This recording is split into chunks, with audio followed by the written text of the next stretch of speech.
absolutely not. So I will kind of have some personal questions for you, not personal questions, but just things I'm curious to know about, and then um and then we'll jump into it, and just kind of have it be conversational. But how did you get hooked up with Mook? I've never met him in person, and we kind of just connected through someone who suggested I talk to him, and then he sent me a bunch of amazing women to talk to for this podcast. Yeah. I got connected with him. Trying to think. I mean, it was a couple of years ago, and so I never planned on working with professional athletes, but Uh-huh. I'm a certified divorce financial analyst and helped Mm-hmm. an NFL guy through his divorce, and Oh, so okay. that's how I first got connected with Mook. He was primarily working as a sports agent, and then I went to the SB Awards out in LA. That was maybe like 2 or 3 years ago, and then we finally met Uh-huh. like face to face, but Oh, yeah, he's great. now not, focused so much on the sports world, but yeah, yeah, Yeah. yeah. Oh, cool. And so then is he like your speaking agent? Yes, yep. And really, Okay. like, Okay. we stayed in contact through everything. And then he had put something out on LinkedIn or Instagram or something about helping, one of his clients getting some speaking engagements. And I had been down in Texas, and just, did this amazing presentation. It was awesome for the National Speakers Association. Mm-hmm. And like you talked about how when you ever do a podcast with someone that has one, you're like nervous. I was speaking to professional speakers. I'm like, oh my gosh. Right. When I walked off the stage and like everyone there was like, oh my God, you need to do more of this. And like, you're so amazing. And I was like, so I reached out to Mook and I was like, hey, I'm like, would you want to help me? I'm like, I've never really thought about having an agent because my I have a great business. I'm a financial Right. planner. That's where I spend Yeah. most of my time. But Right. I love inspiring people and I love the public speaking component of it. That So yeah. is very cool. That is very cool. I do a little bit of speaking. I've also recently found that I really very much enjoy it. And so that's also something that I hope to develop a little bit more at some point. So, but this podcast came about when, I've had the idea for a long time, and I realized that one time I was flying through an airport, I saw this female commercial airline pilot. I think she was a captain by the number of stripes, and I was like, gosh, she probably has had parallel experiences as I have, even though we're in completely different fields. In Right. orthopedic surgery, we're only about 6% female. And so Right. it's very, very rare. And, I was like, gosh, I would love to just sit down and have a beer with her. And so that's kind of where the idea for the podcast came about. And then it almost like didn't happen when COVID hit. I was kind of starting to plan it. And then I realized I need something to kind of keep me going and to be Yeah. excited about, to move through Yeah. this uncertain time. And I'm like, if I'm feeling like that, somebody else has got to be feeling like that. And so it really made me push to like get something out. Yeah. And so I'm getting pretty close to, we've submitted, we got to wait for the RSS, and then we could put it on the platforms. But things are, the first season's almost entirely edited. And Yeah. I'm still trying to wrap my head around whether we want to do technically seasons, or is it just going to keep running. But at least the first episodes for the first 8 weeks are going to hopefully be coming out next month sometime. We'll see. Yeah, Yeah. that's So hopefully awesome. I soon. think it's I'm all about like empowering women and like Hmm. I love that. So, yeah. Yeah. So I just wanted to, what I'll do is I'll do an intro of you before we start the interview part. And I want to just go through that with you really quick to make sure I kind of hit the highlights. Sure. Um, okay. So, and then we'll probably rehash some of it as we're talking about it and go into Sure. further depth. But so on the episode title, would you want to be referred to as entrepreneur/wealth advisor, or if there was like a 2-3 word description, what works for you? That works. It works. Okay. Yep. All right. And you have 2 kids. How old are your kids? Yeah, she is 10 going on 18, and he's Oh, I bet. 11. I have an 8-year-old. She's so great though. She's such Yeah. a mini me, and like she came up with this whole like to-do list and of her goals. I never said a thing, Oh. but of her Oh my goals during gosh. quarantine. And so Yeah. she painted her room, like totally redecorated her room. Like That is really it's cool. really cool. It's neat. So That is cool. Okay. And then so you graduated with St. Cloud, international business. I'll ask you about the food broker during the interview because I would love to hear more about that. And then you were at Morgan Stanley for a while before you started your own practice, which is called Prosperwell in 2003, right? yep, yep, Okay. And that's been your business since then. yep. Um, and then just looking at my notes.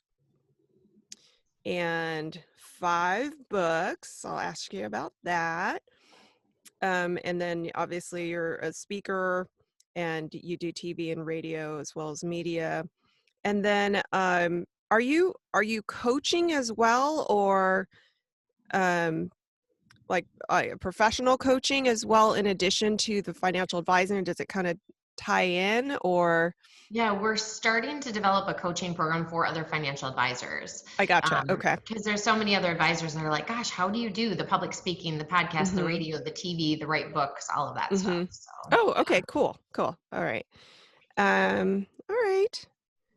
Great. So I'll email you as I'm kind of writing that intro. I haven't recorded it yet. And I'll double check with you if I have any questions. Sure.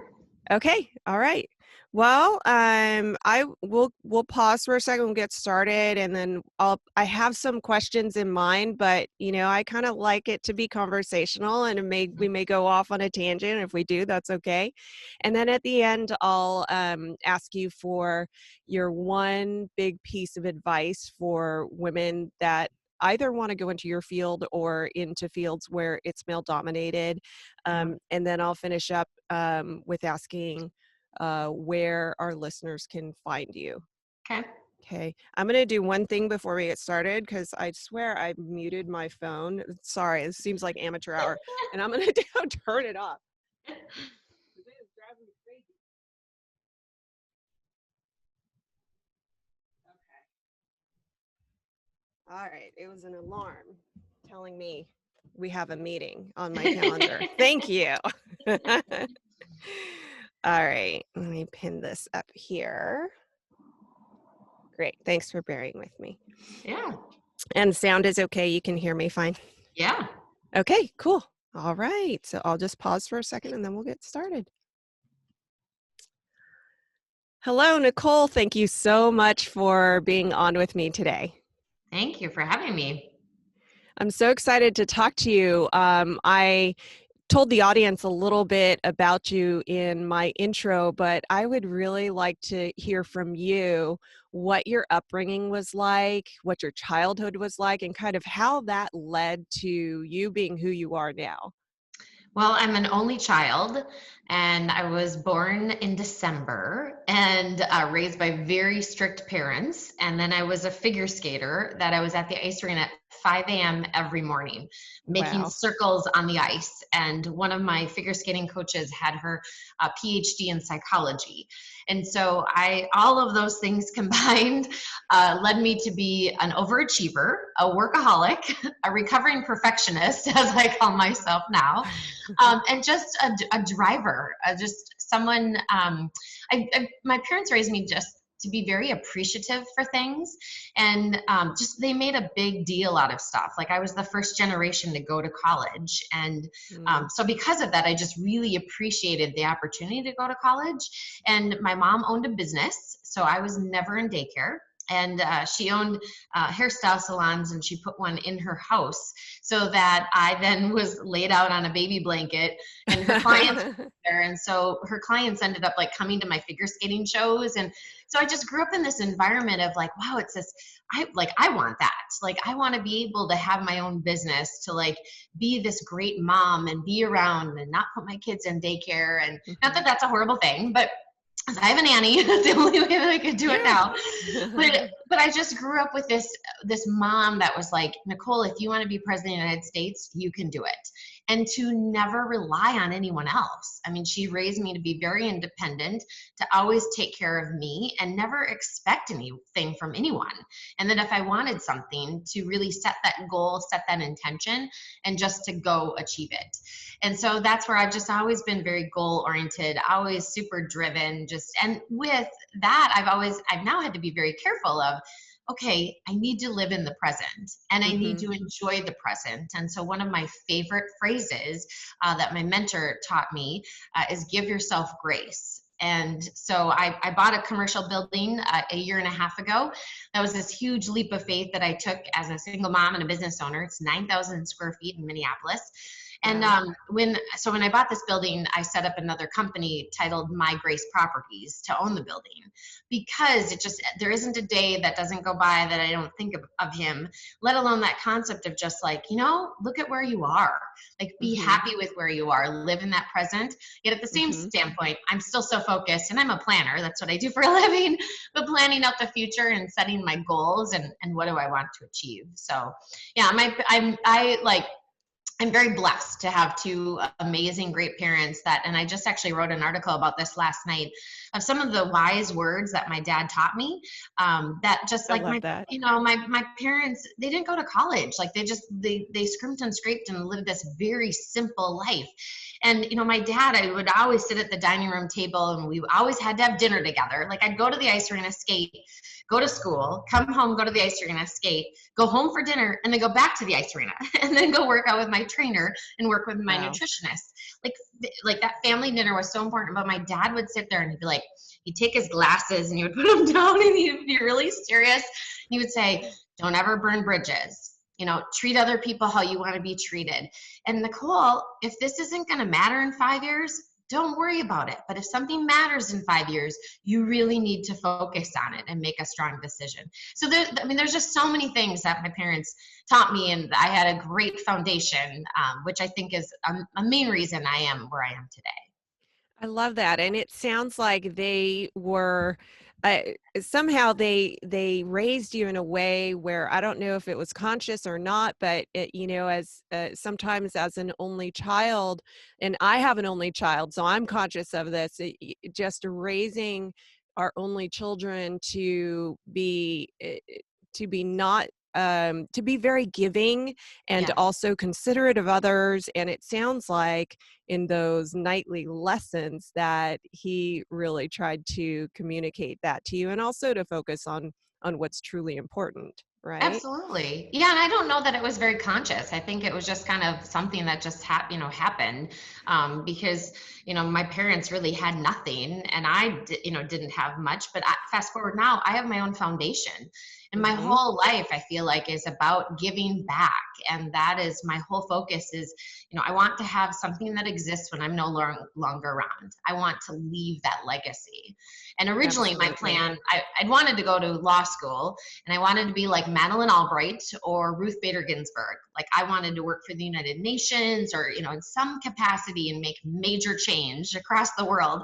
And what's cool is I feel like I am making major change, with people, with inspiring them about their money. And so it's different. I'm just giving back in a different way. So when do you think it's an appropriate time for girls or young women to really start learning about financial literacy? As soon as they start talking. I mean, It's so cute because my daughter is 10, some days going on 18, and my son is 11. So my kid and we actually now, with COVID going on and the kids doing e-learning, we took our Kids in Cash program, and rather than a webinar, I brought it live. And so my kids are with me live every other week talking about money. And so That's my awesome. kids, because their mom's a financial planner, probably talk too much about money. But as soon as your kids start talking, that's when you can have those conversations. And I feel like it's so important, because nowadays, like I grew up watching my mom sit down at the dining room table and write out bills. And she kept track of everything in this notebook. And, she gave my dad $20 a week in an allowance. And so it just was this different dynamic where my kids don't see any of that. They don't Right. see me paying a bill. They don't, they are thinking that money comes out of an ATM. And Right. so Exactly. it's so, yeah, so it's so important to have those conversations with your kids at any age and really make sure that they understand the value of money. And you can start when they're, super little. And it can be anything from, I always remember this. We always recommend that people do a wants versus needs. So Hmm. take a big sheet of paper, draw a line down the middle. On one side have wants, the other side have needs. Give your kids a bunch of different, Target ads, magazines, things like that, and have them cut out pictures and have them put on the wants and then some on the needs side. So my son did his, and I think he had to have been like 5, maybe 6, 4, 5 or 6, somewhere around that age. He finished it, put it up on his wall, and my mom came over, and my mom's like, Parker, did you do this right? And he's like, yes. He's like, those are my wants, that's my needs. And my mom's like, but honey, you have toilet paper on as a want and Spider-Man on as a need. And my son is like, yes, grandma, Spider-Man is a need. And so it's so important to have these exercises and these conversations with kids, because at that time, Spider-Man, like, what, he had a little stuffed animal, like he Hmm. needed that. And so Emotionally needed it. yes, yep. And so us as parents think about things differently as wants versus needs as our kids. And so it's so Absolutely. important to have those conversations early and keep continuing with them. So then I think the flip side of that question is it ever too late? It's never too late. I mean, I meet people that are in their 50s that are like, I mean, we just had a phone call last week and he's in his 50s and he's like, I've never had a financial planner. I just got laid off. He's like, where do I start? What do I do? And so that's the biggest thing, is it's never too late. You can, if your kids are teenagers or if they're in college, it's never too late. Even you yourself, whatever age you are, it's never, Mhm. ever, ever too late to start learning about money, talking about money, figuring out a plan for yourself financially, your roadmap, where do you want to be? Where do you want to go? And it's all about being happy, because money is simply a vehicle. It's just simply a tool to help you get the things that you want. And there was a study that was done at Princeton that looked at the amount of money someone needs to make to have, if you're going to have a greater level of happiness. So $75,000 a year. So Yeah. once you're making $75,000 a year, if you make more than that, it's not gonna make you any happier. And so many times people think like, oh, if I have more money, then I'll be happy. And that's not it. Money's just simply a tool. It's simply a vehicle to help you get where you want and achieve your goals. And so, as you were progressing through your career, you did a couple of different things after college. And what I'm curious about is, as you progressed into the financial world as a woman, how how do you feel like there were barriers or challenges, and how did you face those? Well, I feel like there were so many barriers. I mean, I just feel like being in a male dominated industry, things are changing, but they're not changing as fast enough. I mean, when I first got started, I remember turning on CNBC, and there was Maria Bartiromo and Susie Orman, and those were the only two women at all talking about finances and money and reporting on that. Now you can't turn on, Fox Business News or CNBC without seeing a woman on there interviewing or reporting. And so things have changed from that standpoint, but yet really the percentage numbers of women as female financial advisors really hasn't adjusted. And so, I mean, there were so many times that there's friends of mine that wanted to teach a class for women, and they wanted to print the flyer on pink paper, and they weren't able to do that. Or, my own personal experience, there was a couple of male financial advisors that started the same time as me. They were given headsets, but I wasn't. And so all of those things were just more motivators for me to leave the traditional world of the broker dealer world, leave Morgan Stanley and go independent so that I had my own business. And I wanted to have that, I hate the word balance, but I wanted to have that blend of my career and my family. And owning my own business, I was able to have a pack and play in my office. And if anything, now, we send out a weekly newsletter. And if anything, clients are always asking, they're like, where are your kids? Where are your kids? Like, they want to see pictures of my kids. And it's part of me, of who I am, and being really authentic and real is sharing my own experiences and helping advise other people with that. And so my son was born on a Friday, and so on Monday morning, I was just working from home a little bit. And my assistant at the time called, and she said, hey, there's this woman on, and she's crying, and she really needs to talk to you. Can you talk? So I'm like, sure. So I talked to her, and her husband had died of a heart attack. Oh my And God. that had just happened on Friday, the same day that my son was Wow. born. And the week prior, her daughter was driving a car, and a semi came and hit and killed her. Oh my God. So she had It's two horrible. horrible experiences in this short period of time. And she's like, I need to know what to do. She's like, I've never dealt with any of the money. She's like, can we meet? And I'm like, okay, here's the deal. I just had a baby on Friday. I sure can meet you, but I'm going to be in flip flops, and I'm going to have him with. I hope that's okay. So that's what started the whole pack and play. Is I scrambled to get this pack and play to put it in the corner of my office. And my son, who was a great sleeper back then, was just sleeping away. And about 20 minutes into the meeting, she stopped me and she said, I'm so sorry, but she's like, can I just hold him?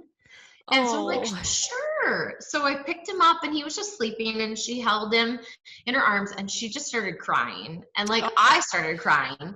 And so now that Ben understands this a little bit more, but we would do events that my kids would be at. Like, we'll have Santa here and do pictures and stuff like that. And so my kids have just always been around at various different things.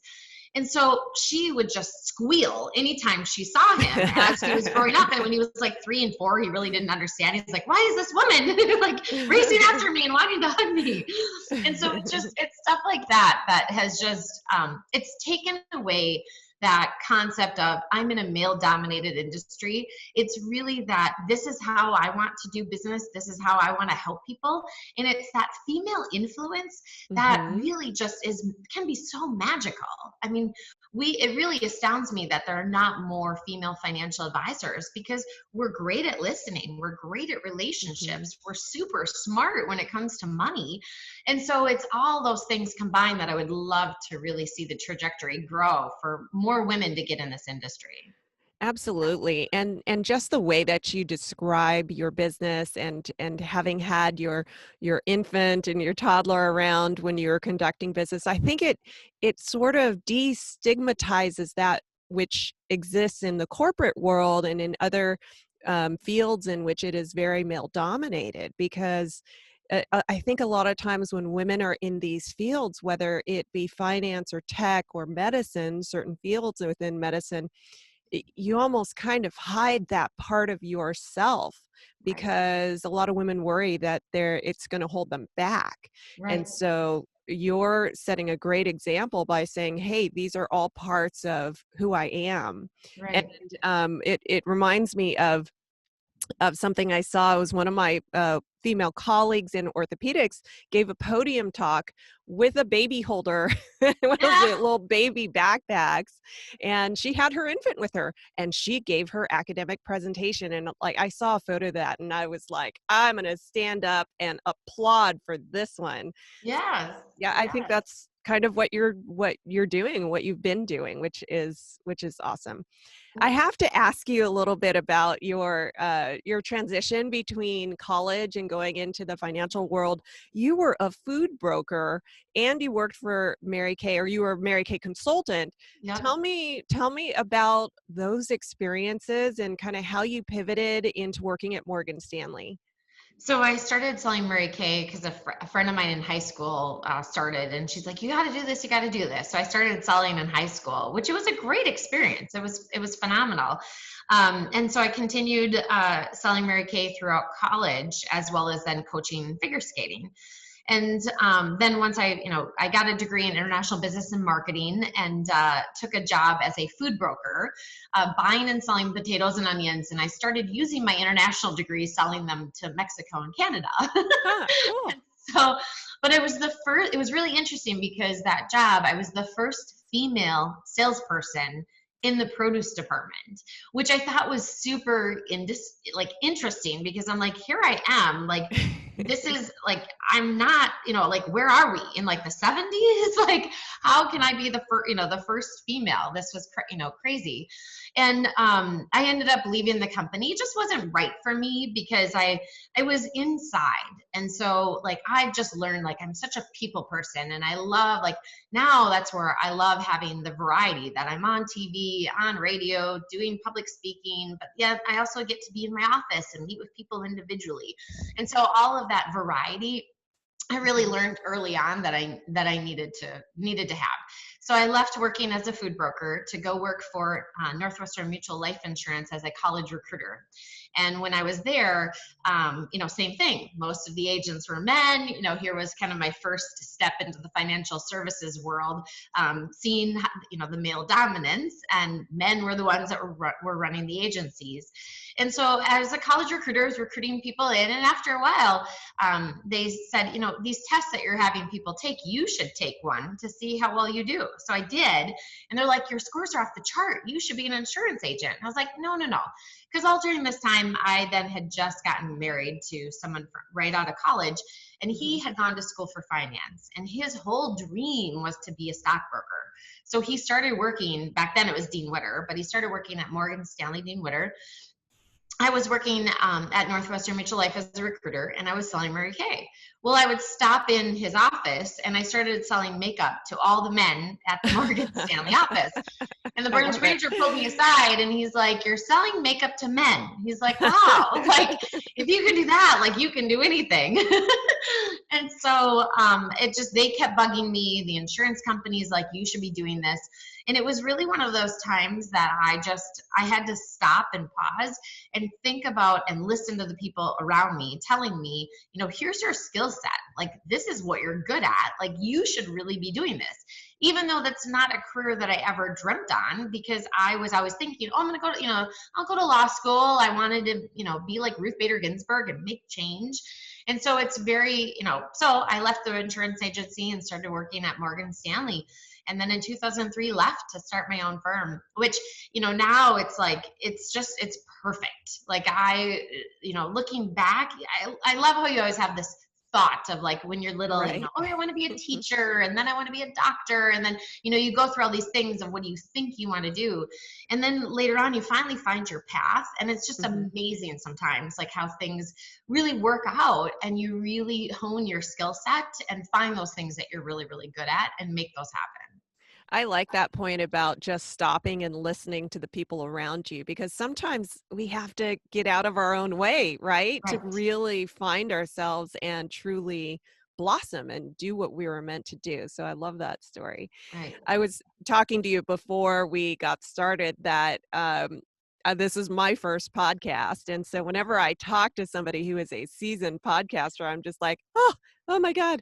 But tell me a little bit more about what you talk about on your podcast. It's pretty much just like when I did my radio show. So I did a radio show for 5 years, and when I did that, it was anything from topics of estate planning to credit card debt to what's going on with the current market to how do you manage your money on a daily basis, let alone retirement, to how do you give your kids an allowance? Do you not give your kids an allowance? How answering all these questions that people have when it comes to money. And so, yes, I mean, we do it all because it's the webinars, it's the podcasts, it's the TV, it's the books, it's the articles, it's the newsletters, it's all of those things because I have this content and I have this information and I want to help give it to people so that they can be happier and that they can be inspired. And, so many times people will tell me that money is intimidating or that money's overwhelming and a lot of women, I even have my own story of when I was in 6th grade. I was always in all the advanced placement classes, or back then it was the honors classes. And in 6th grade, our math teacher for the advanced class was gone. And so I was with all the rest of the other kids. And the teacher called me up to the chalkboard to do a problem. So I wrote out the problem, did the answer on the chalkboard, and I sat back down. And as soon as I sat down, I was looking back at it, I was like, oh, shoot, like I did that wrong. But I didn't say anything and didn't get the chance to go up there to fix it. And the teacher made this huge deal out of it. Like, how could this honors student be Wow. in regular math and do this problem wrong? At that moment, from then on, I was never in advanced math anymore. And Oh I my put a gosh. mental block on myself. I said, okay, if I can't do math, that means I can't do money. And a lot of women do that. That's Mm, why I think like all these STEM programs are so amazing because it's like a lot of, younger generations grew up with, oh, I can't do science, I can't do math. I mean, we kind of right. pigeonhole ourselves into certain areas. And I really believe it's so important to think of like, okay, what's my skill set? What am I good at? Because we're great at so many different things. And so really I just want to inspire people because I remember those feelings of being intimidated and thinking that, oh, this is overwhelming. And so it's taking this information and giving it out in a way that it's like, okay, like I can do this. Like I can set up a family 401k plan, or yes, I can, look at my budget or get one in the first place. Yeah. Yeah. I love it. I think one of the other ways that you inspire, I had the chance to look through your Live It list, which Yes. is on your website, and it basically is like a bucket list, right? And you have it in 2 columns: things you've done, things you have yet to do. Can you tell me a little bit about how that came to be? Yeah. So in 2010, my daughter was 6 months old and my son was 2, and I'm a survivor of domestic violence. And so I got my kids to bed and I sat down on my bed and I'm like, how did I do this? Like how did Hmm. I lose myself so much? I stopped traveling, I stopped spending time with Yeah. friends. Like I just wasn't who I was, and like I wasn't who I was raised to be. And so I had always, prior to all of this, like I always had lists. Like when I was in college, I would keep lists of everything and I had written out, every state that I wanted to visit and every country that I wanted to visit. And so I'm like, you know what? Okay, I'm going to redo my bucket list and I'm going to write down 12 things and I'm going to do one thing a month. And so I wrote down 12 things and I just committed to myself, like, this is what I'm going to do. This will help me boost my confidence back. And so I called my best friend from college and I said, hey, I'm going to do one thing a month. And I rewrote my bucket list. Here's my 12 things. The first one that I want to do is to drive a race car. Will you go up to northern Minnesota with me and drive a race car? And he's like, Nick, anything you do, you don't just put 100% into it. You put 180. He's like, you can't just, this is nothing against northern Minnesota, but he's like, you can't just go to up north. He goes, you need to go to a real speedway. And I'm like, okay, like, what's that? Like, where is that? He's like, well, just go to Vegas. And so that weekend I hopped on a plane. My parents moved into my house to take care of the kids. Hopped on a That's plane. I flew to amazing. Vegas simply just to drive a race car. And you know how you get on a plane and someone like has to talk to you the whole time? I had that gentleman next to me, and he was just like, he couldn't understand why I was going to Vegas to drive a race car. He's like, you're not going to gamble? I'm like, I'm a financial advisor. I gamble with people's money every single day. I'm just going to drive a race car. And he couldn't let it go. And so I'm like, I redid my bucket list and I'm doing one thing a month. And he's like, I'm so sorry. He's like, is it cancer? You're so Oh young. gosh. And so it was Oh at that no. moment where I'm like, I can't do this. Like, I can't do one thing a month and tell people I'm doing something on my bucket list for a year, because then they think you're dying. I'm like, I am dying, but like when I'm at Every, 104, like, we're all dying right, right. eventually. So when I Love landed, it. I texted my chief marketing officer, Catherine, and I said, I need to come up with something. Like, I can't just tell people I'm doing something on my bucket list. So we came up with the Live It list. I then fast forward I kept doing things for beyond a year, because I would do one with my business attorney, and then I started involving my friends, and it was just became this huge confidence booster for me, and was just very inspiring. And it just filled this void that I really had in my life. And so then I started learning some statistics that 1 in 3 Americans is happy. I learned that if you spend more money on experiences, you're going to be happier than if you spend money on things. And that's where then we trademarked it. And then I now have my own foundation, and we grant Live It List experiences. And the whole Live It List has become part of our financial planning, where it's not just helping someone get to retirement or their kids to college, but what really makes you happy, what really drives you, what's Mhm. on your Live It List. And we want to help you save and invest for those things. So it's amazing how, like, I really believe out of some of the worst things in life can come some of the best. And this was just a tool that I implemented for myself when I was in this really hard place to get Yeah. myself back. And it's now just become this amazing, cool thing that's it's neat. It's very neat.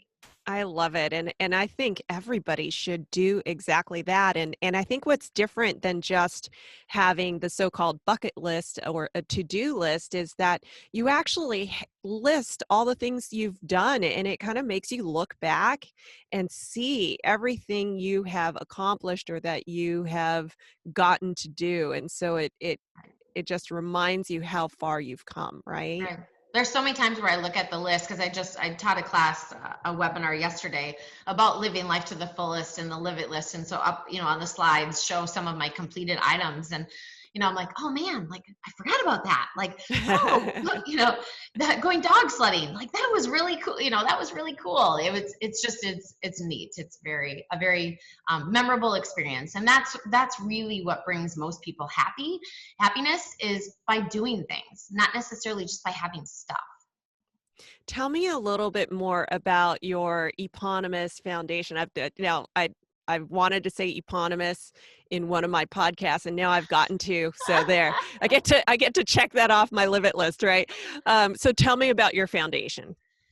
So my parents just raised me just to, treat other people how you want to be treated and to give back. And so I've just always been very interested in financial literacy, obviously, as well as domestic violence.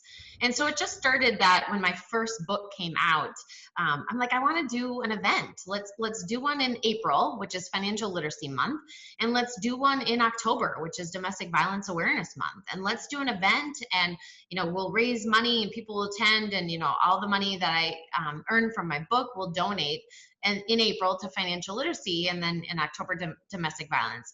So we did that, and we did those events for a couple of years, and I've written more books since.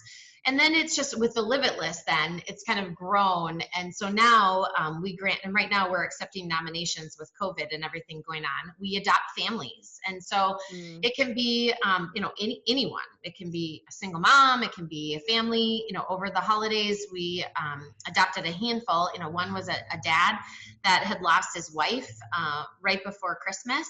And so, there were 3 kids that we then bought holiday gifts for all of them, so that we could provide, that they could have at least a holiday season. And so the whole concept behind it is to give people just a sense of peace. And maybe that's a day, an hour, a week, but just to have that sense of happiness. And it's all about granted and Live It list experiences and adopting families and helping them, with meals or gifts or whatever it may be. It's all about leaving a legacy and making some change.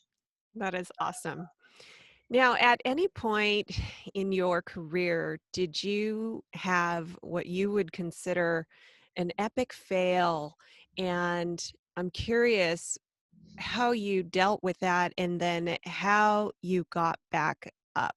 And you may have already talked about this, but I'm just curious in framing it in that sense. What was a major place in your career where you were like, oh, I don't know if I can do this? And how'd you bounce back?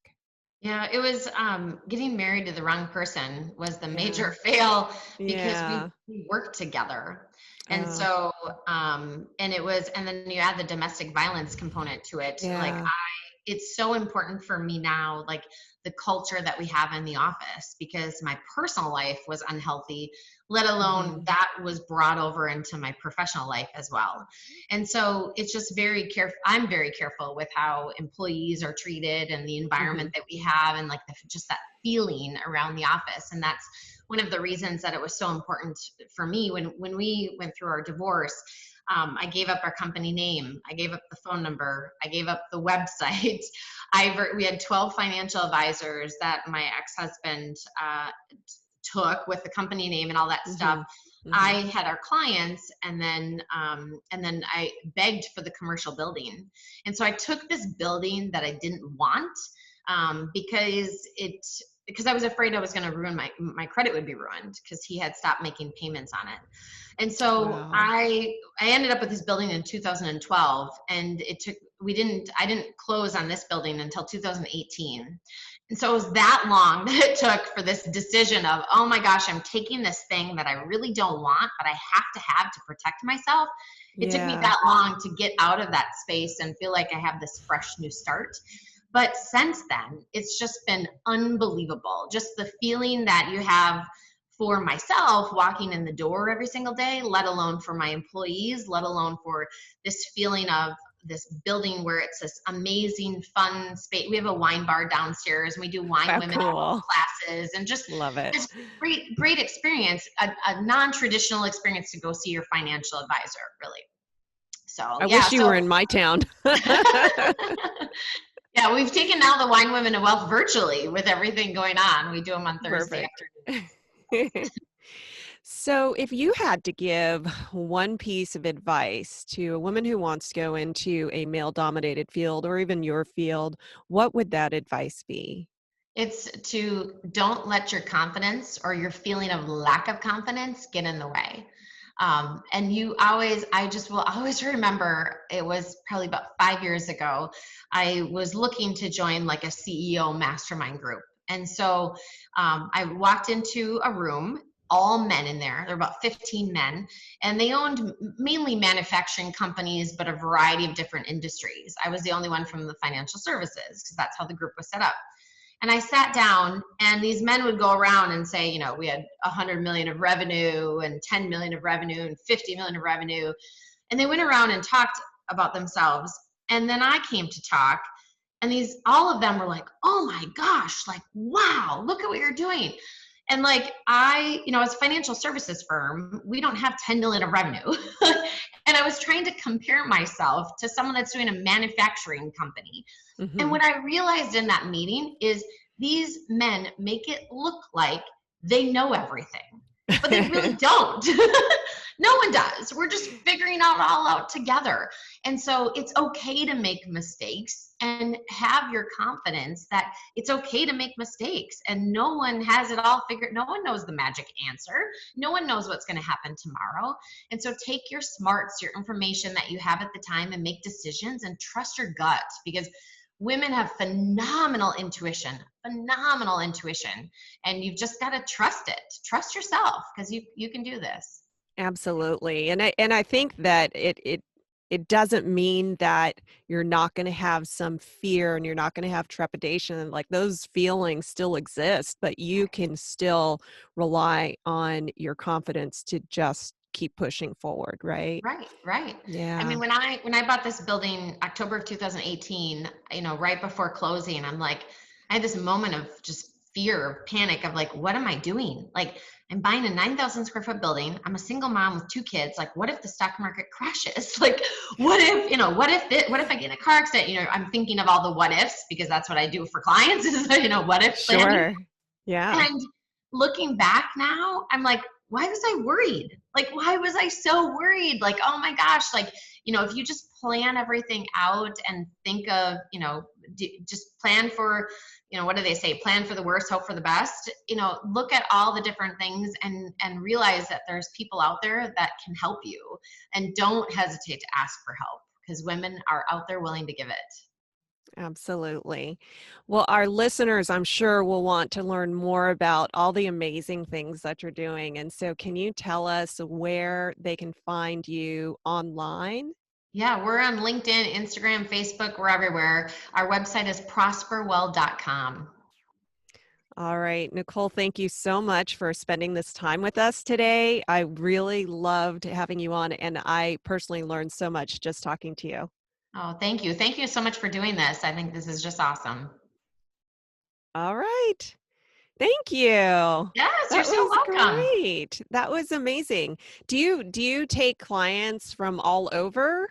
We do. Yeah, Have I them mean, from all over the US? yeah, and that's like the biggest thing for us now is like, it used to be people be like, "Oh, where are you located?" Where now people don't even ask, It kind of doesn't matter, right? because it really doesn't, like, it doesn't matter. Everything's electronic, and Yeah. I have clients that I haven't even ever met, even to Yeah. practice, people out in DC. And yeah, I mean, we're pretty much licensed in every state that's out there. So I'm yeah. one of those late bloomers Yeah. as far Yeah. as financial literacy. It's like so embarrassing to say, it's like I've gone through all this schooling and I operate on people and I just like not that long ago finally said I'm going to get a handle on this because I felt Yeah. like I was just cruising along and had my head in the sand. And No, so I'm that's definitely a late bloomer, but feeling no, good about progress. yeah. No, I mean, it's very common. It's super common. We have two doctors. Well, he's a surgeon, she's a doctor, and we just did our Zoom call last week. And